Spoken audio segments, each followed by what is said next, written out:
सुप्रभात बच्चों। आज हम आपके ज्ञान सागर पुस्तिका में से पाठ पहला देखेंगे, शिवाजी को शिक्षा। बच्चों, अपने शिवाजी महाराज के पराक्रम की, उनकी वीरता की, शौर्य की काफ़ी सारी कहानियाँ सुनी होंगी, लेकिन आज हम सुनने वाले हैं उनकी एक समझदारी की कहानी। शिवाजी को शिक्षा। शिक्षा मतलब नॉट पनिशमेंट, शिक्षा मतलब लेसन, सीख। शिवाजी को भी किसी ने सिखाया था, कोई सीख दी थी, और उसका किस तरह से अमल उन्होंने अपनी समझदारी और सूझबूझ से किया, वो हम देखेंगे। पाठ पहला, शिवाजी को शिक्षा। सायंकाल का समय था। घनघोर वर्षा हो रही थी। बिजली जोर जोर से कड़क रही थी तथा मेघों की भयानक गर्जना ने वातावरण को भयावह बना दिया था।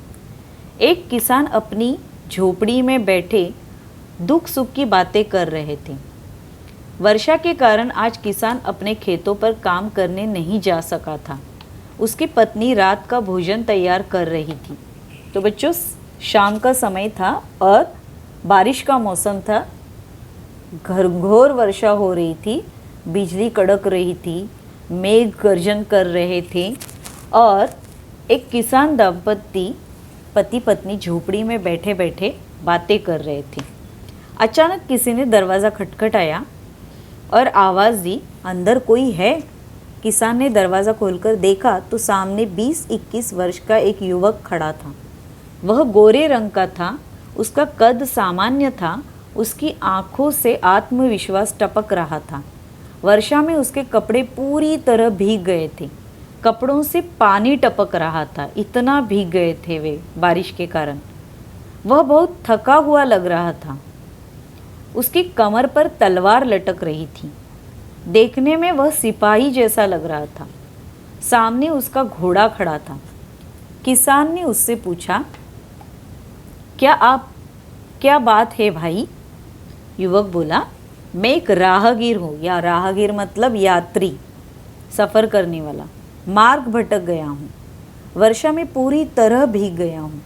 मैं और मेरा घोड़ा बुरी तरह थक गए हैं। आज की रात बिताने के लिए जगह चाहिए। किसान के कुछ कहने से पहले ही उसकी पत्नी ने अंदर बुलाते हुए कहा, आओ भाई आओ, तुम अंदर आ जाओ, वर्षा में कब तक भीगते रहोगे? तो इस तरह से वो युवक बारिश में भीगता हुआ एक झोपड़ी के सामने गया। झोपड़ी का दरवाज़ा खटखटाया और वो किसान दंपत्ति थी, उन्होंने उसकी मदद की, उसे घर के अंदर लिया।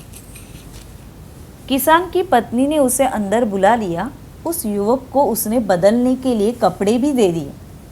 युवक के भीगे कपड़ों को आग के पास सूखने के लिए भी टांग दिया, जिससे वे जल्दी सूख जाए। किसान ने युवक के घोड़े को आंगन में बांध दिया और खाने के लिए चारा भी दे दिया। किसान ने युवक से पूछा, तुम इतनी तेज़ वर्षा में भाई कहाँ जा रहे थे?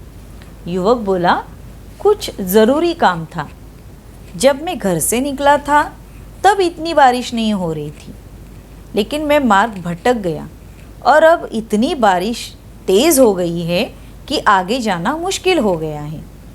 किसान की पत्नी बोली, भूख लगी होगी आपको, आप कुछ खा लीजिए। देखिए, उन्होंने उसे सहारा भी दिया और उसे भूख लगी होगी यह सोचकर उसे खाने के लिए भी आग्रह किया।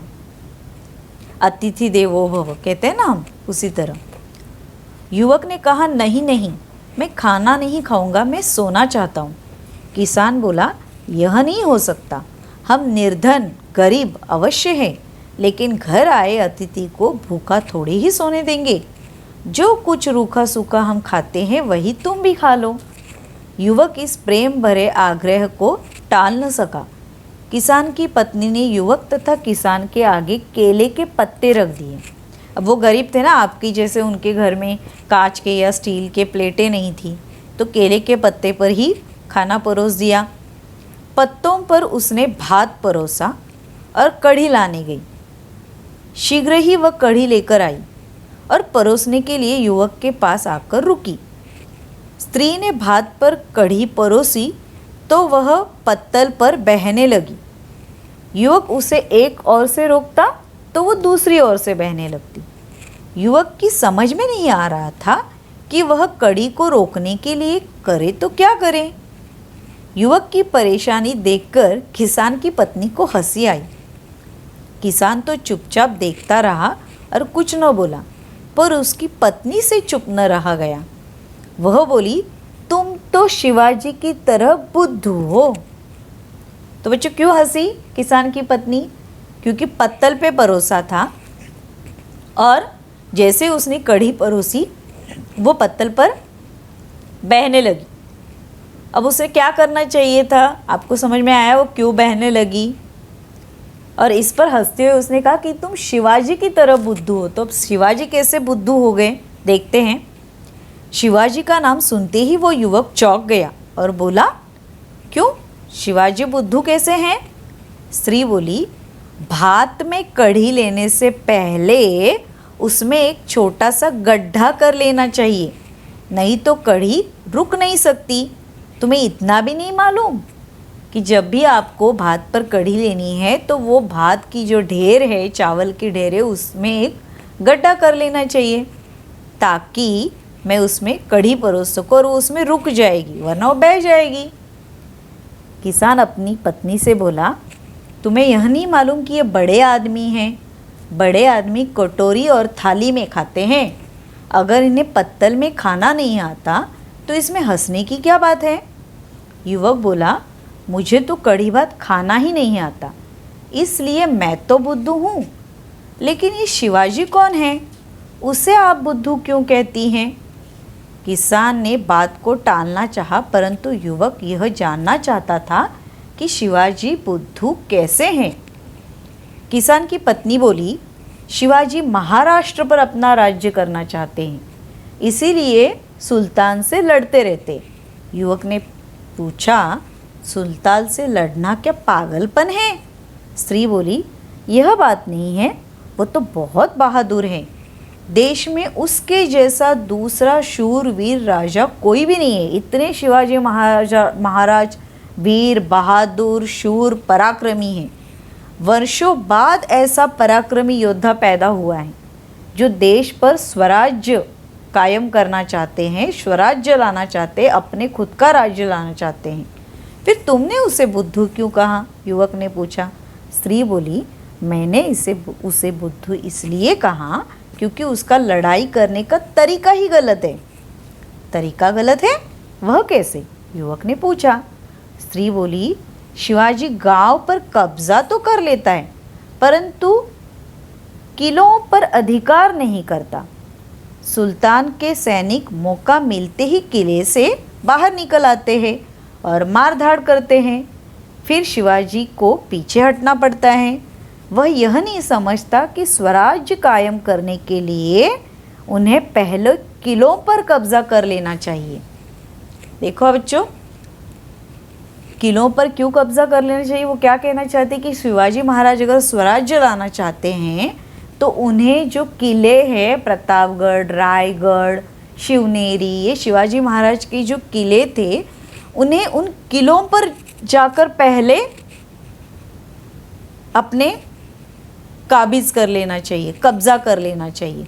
क्योंकि किले के अंदर जो मुग़ल सैनिक बैठे रहते हैं, शिवाजी महाराज के जाने के बाद फिर से बाहर आते हैं और गांवों में जाके दंगे फसाद लूट मार करते हैं और शिवाजी महाराज फिर से कुछ नहीं कर पाते। स्त्री ने कहा तो युवक बोला, किलों पर कब्जा करना आसान नहीं है और इसमें समय भी लगता है। स्त्री ने कहा, यह ठीक है, परंतु किलों पर कब्जा करना आवश्यक भी है। किलों पर अधिकार किए बिना स्वराज्य कायम हो ही नहीं सकता। जैसे भात में गड्ढा किए बगैर कढ़ी बह जाती है, उसी प्रकार किलों के बिना गांव भी हाथ से निकल जाते हैं। जिसके पास किले होंगे उसी के गांव होंगे और उसी का महाराष्ट्र पर शासन होगा। सही है ना बच्चों?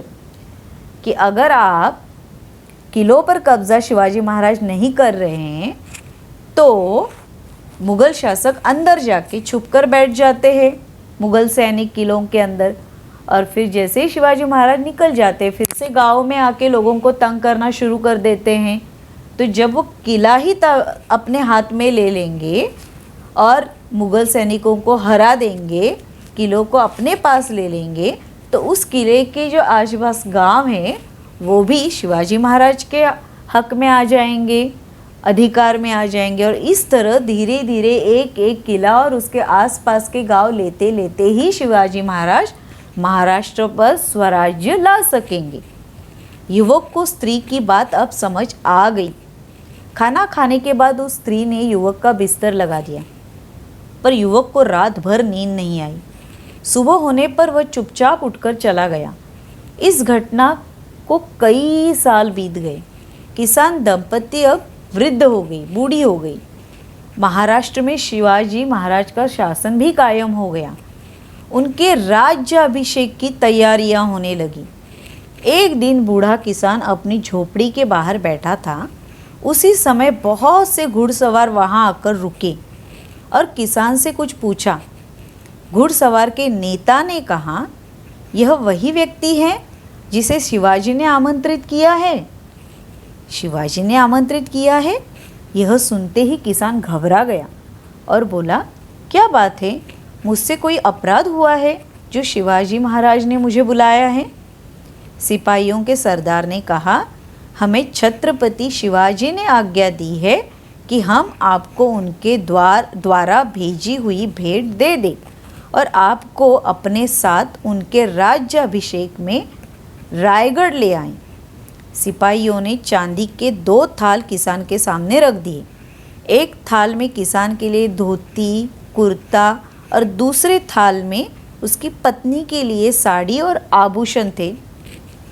किसान ने कहा, आभूषण मतलब ज्वेलरी। किसान ने कहा, महाराज ने हमारे लिए यह सब क्यों भेजा? हमें तो वे जानते भी नहीं। सरदार बोले, महाराज ने हमें तो केवल इतना ही बताया है कि आपके कढ़ी भात के सबक के कारण ही स्वराज्य कायम हो सका है। आप दोनों को यह आदर उसी सुझाव के लिए दिया जा रहा है। मतलब जो आपका ये जो रिस्पेक्ट हो रहा है वो इसीलिए क्योंकि आपने जो कढ़ी भात के साथ एक सीख दी थी, उसी के कारण आज शिवाजी महाराज स्वराज्य कायम कर सके हैं और इसीलिए यह आदर सम्मान आपका किया जा रहा है। महाराज ने आप दोनों से राज्याभिषेक में पधारने का आग्रह किया है। आपकी यात्रा का सारा प्रबंध हमने कर दिया है। आपको रायगढ़ पर ले जाने के लिए पूरा प्रबंध तैयारियां हमने कर दी हैं। अचानक किसान को फिर वो घटना याद आई। कौन सी घटना याद आई? उन्हें वह युवक भी याद आ गया। किसान ने पूछा, यह बात महाराज तक कैसे पहुंची? अरे हाँ, एक बार एक युवक तो आया था, उससे हमने ये बात तो की थी कि शिवाजी महाराज जब तक किले को काबिज़ नहीं करते, सभी किलों को काबिज़ नहीं करते, तब तक वो महाराष्ट्र पर स्वराज्य नहीं साबित कर सकते। ये बात महाराज को किसने बताई? सरदार ने कहा, उस दिन जो युवक आपके घर वर्षा के कारण रास्ता भटक कर रुके थे और जिन्होंने कढ़ी भात खाया था, वह और कोई नहीं बल्कि स्वयं महाराज शिवाजी थे। सरदार की बात सुनकर किसान दंपति हैरान रह गई, हक्का बक्का रह गई। तो बच्चों, इस पाठ से आपने क्या शिक्षा ली? कि उत्तम शिक्षा हमें भले किसी से भी मिले उससे ले लेनी चाहिए। मतलब हमें सबक या सीख या शिक्षा ज़रूरी नहीं कि आपके माता पिता या टीचर्स दें। एक छोटा बच्चा या एक कोई अनपढ़ आदमी भी आपको सीख दे सकता है। अगर वो सही है तो हमें वो सीख ले लेनी चाहिए और अपने व्यवहार में परिवर्तन, बदलाव कर लेना चाहिए। तो बच्चों, पेज नंबर 11 पर जो एक्सरसाइज है MCQ, वो आपको उधर वहीं टिक करने हैं। और जो क्वेश्चंस है नीचे 5 क्वेश्चन, अब बताइए, वो आपको हिंदी नोटबुक में लिखने हैं। युवक किसान के घर क्यों गया था? याद आया? क्योंकि तेज़ वर्षा हो रही थी, शाम का समय था, वो रास्ता भटक गए थे और इसीलिए वो एक झोपड़ी में सहारा लेने के लिए रुक गए थे। युवक के भात में कढ़ी परोसते समय किसान की पत्नी क्यों हंस रही थी? क्यों हंसी आई? याद है ना? किस तरह से वो कड़ी परोसने लगी तो भात के ऊपर से वो पत्तल पे से बहने लगी। शिवाजी महाराज यहाँ से रोकते थे तो वहाँ से बहती थी, वहाँ से रोकते थे तो यहाँ से बहती थी। और ये सब देखकर किसान की पत्नी को हंसी आई। किसान की पत्नी ने शिवाजी को बुद्धू क्यों कहा? कि शिवाजी महाराज भी गांव जीत रहे हैं लेकिन किले नहीं जीत रहे। जब तक वो किलों पर कब्जा नहीं कर लेंगे तब तक वो स्वराज्य साबित नहीं कर पाएंगे। और इसीलिए उन्होंने शिवाजी महाराज को बुद्धू कहा। सिपाही किसान के घर क्यों आए थे? क्योंकि काफ़ी साल बीत गए थे और शिवाजी महाराज ने स्वराज कायम कर लिया था। और अभी शिवाजी महाराज का रायगढ़ पर क्या था? राज्याभिषेक। और किसान दंपति ने जो सीख दी थी, सबक दिया था, उसी के कारण शिवाजी महाराज स्वराज्य कायम कर पाए थे। और इसी बात का शुक्रिया अदा करने के लिए उन्होंने अपने सिपाहियों को आदर सम्मान करने के लिए, किसान दंपति का आदर सम्मान करने के लिए अपने सिपाहियों को उनके घर भेज दिया था और उन्हें आदर सत्कार के साथ रायगढ़ पर राज्याभिषेक में सम्मिलित करने का आमंत्रण भी दिया था। तो इस कहानी से हमें क्या शिक्षा मिलती? कि हमें शिक्षा, सबक, सीख भले किसी से भी मिले, फिर चाहे वो माता पिता ही हो, ऐसे ज़रूरी नहीं कि हमारे माता पिता या हमारे गुरुजन ही हमें सीख या कोई बड़े बुज़ुर्ग ही हमें सीख दे सकते, बल्कि हमें कोई अनजान, कोई अनपढ़ या कोई छोटा सा बच्चा, किसी से भी हमें अगर कोई महत्वपूर्ण सीख मिलती है तो हमें उसे ले लेनी चाहिए, उस पर अमल करना चाहिए। तो ये था आपका पहला पार्ट। इसके आंसर जो है वो आपको हिंदी नोटबुक में लिखने हैं। धन्यवाद।